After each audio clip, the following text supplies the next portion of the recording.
урматтуу депутаттар, бул 4 шаарды жакшы билесиздер өзүңүздөр. Дотацияда турган, ошол шаарда жашаган жарандарга суу азыркы күнгөчө жетишпейт да. Кээ бир кварталдарда 2-3 километрден суу ташып ичишет.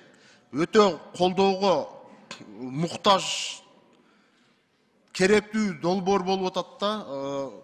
Мен өзүм ошол Кадамжай шаарынан, Кадамжай Айдеркен шаарынан шайланып келген депутат катары абдан жакшы билем.